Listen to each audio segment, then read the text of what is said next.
I, Julesy, recently traveled to Boise, Idaho, a land many of us imagine is filled with white people and potatoes. But stick with me, as Boise offers something that is definitely aligned with the integrity and cultural awareness of Smart Brown Girl. In honor of World Refugee Day, I traveled to Boise with the International Rescue Committee, met with members of the Congolese refugee community who through the IRC have been placed in Boise, and Megan is their point of contact via the IRC. There's a few misgivings about what the refugee resettlement process actually looks like. Like the pervasive idea that they get an abundance of handouts that's greater than what Americans themselves have access to. Our most intensive period of time that we work with clients is anywhere from 3 to 8 months. But we provide services for up to 5. It's very short. People have to be self-sufficient and on their feet at the latest at usually about 7 months. We first met with Maria Mawacha, a young woman who with her family fled to Kenya and were then resettled in November of 2016 in Boise. Back in Congo, education is not like something that matters a lot. What seems like a dream can also have some downsides, especially if you're coming over as a young adult seeking to further your education. Back in Kenya, I left. I was in university. I was remaining with 1 year to graduate, but I had to come here. So like coming to Boise, like I have all my papers and they're telling me like, you have to start all over again. What was your idea of America before you got here? Like, what did you think it was going to be like? When your friends go to US and on Facebook, you see them start posting pictures of themselves and you're like, this girl was just this other way, just the other month. And so I really wanted to come. And where do you work? I work at Walmart. I'm doing at the fabrics and craft department. So I interact with a lot of people and it's fun, but I hate the standing. What's your goal in America? Are you going to stay in Boise? Back in Kenya, like I wanted like to help the ladies, especially the young ladies. So I studied finance and my idea was I want to do finance because I want to have like a microfinance so I can be helping people with money, like little loans to start up their businesses. That's dope. I have a movement on YouTube called Smart Brown Girl. It's about defining your own success story in women of color. Wow. So you can be a smart brown girl. Glow up. It's called the glow up. You glow up. Yes. Wow. All right, that's it.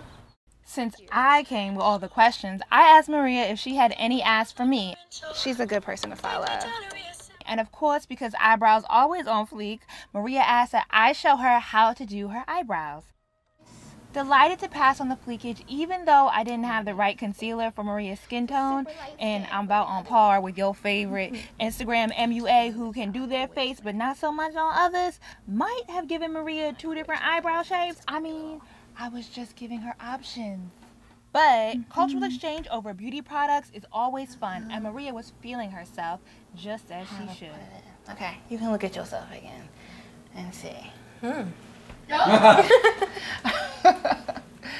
I feel so bad because the concealer is so far off, but you like it? Yeah. Okay, cool. I was like nervous, like, oh my gosh. You look great. Thank you. I gave you 2 different eyebrows. It's so awesome. Where Maria lives is one of the few apartment complexes willing to work with the refugee community. With a diverse array of children running around, one young man, Yemen, did not shy away from asking about our cameras and if he could snap a picture announcing he has a YouTube channel with his best friend, Henry. Do we want to be the singer? Yemen is a Syrian refugee and Henry's family is from the DRC. Not to age myself, but girl, I had no clue who Young Negro was, but his music video is the bridge strengthening the friendship of Yemen and Henry, and it is so adorable. How are you? Imagine if you were coming to America as a refugee. What are the hurdles you have to overcome to integrate into American society? Can you find a job using the computer? And think about how integral the work of the IRC is. Who in job class knows of someone who got a job here in Boise? Refugees still have to immediately find work. They then have to become comfortable not just learning, but speaking English in the American context. So you stand up, you find a partner, you say, my name is, are you hiring? That's what the IRC helps to facilitate. She needs to say, are you hiring?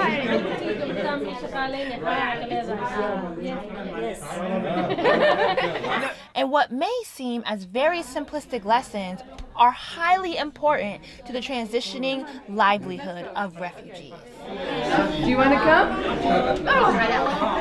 Hello. Hello. My name is Celestine. Hello, Estienne. Yeah. Are you hiring? I am hiring. May I have job application? You may have a job application. Thank you. Wow. Hey, are you already started cooking? I'll give you a hug. How are you doing? Good. Kakina, I love that name, is another recent immigrant coming to America last fall with her family from a refugee camp in Zambia.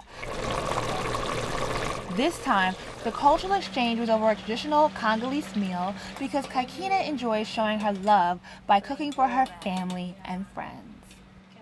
It's very important for me to eat the food which I know and which I see that this is healthy for me and for my family. We had fresh tilapia, cassava leaves, and ugali. This is ugali. It's like fufu. Just about every country has like a starch that they eat with everything. You scoop up your stew with this, you know, soak the juices. You're gonna say the prayer? Kakina is from Katanga province, the province in the southernmost tip of the DRC. Amen. When war broke out in the region, her family first fled to the refugee Mwanga camp in Purokosco, Zambia. In 2010, the Zambia government shut down the camp. Repatriation to Congo was encouraged. Kakina's family resisted. That's when her family applied for resettlement, and 6 years later, Kakina made it to America. So what's the difference between living here and then living where you were living in Zambia? Living here in the USA, it's good because you like free. You have that right to move around everywhere you go. You want to go, you can go. That's good too. Well, I'm all done. It was good, thank you. So now we're gonna meet two brothers who came over to Boise, Idaho as refugees when they were much younger, and now they're college students, so they're a bit more established, and I'm excited to meet them. Let's go. But where else have you gone in the States? States? Well, I've been Seattle, Portland, You haven't really met black folks. Okay, So, hi. so nice to meet you. Welcome to the community. I think that the difference between us and our immigrant friends is that, they can go back to their country whenever they want. Whereas that's like, it's kind of hard for us to go back to the refugees, right? Patrick and George Ngalumulume were resettled with their family in Idaho after fleeing the DRC for Zambia. People here think that refugees are coming because they want to. It's not like that. They're coming here because they have to. They have to. It's a matter of life and death. If I don't go here, I'm dead. Now, 9 years later, Patrick, a recent college grad, is looking to head to law school with his eye on Georgetown, while George is studying international studies and chemistry at the University of Idaho. They were old enough to remember the life they left, but young enough to take a hold of new opportunities. We take advantage of those opportunities. There are American kids who don't want to go to school just because they don't feel like it, but then there's us, you don't want to miss a day. If you miss a day of school, it's just it weighs hard on you, so you're always constantly on school. And we take opportunities of that, and education is the biggest reason that we're here for. Yeah, the biggest reason here.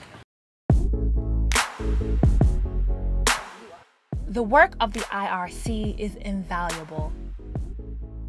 The work ahead of refugees who make it through the arduous process towards resettlement is no easy task. As they build towards a new legacy in a new land, the refugee experience is part of the fiber of American culture, and their stories should never be silenced.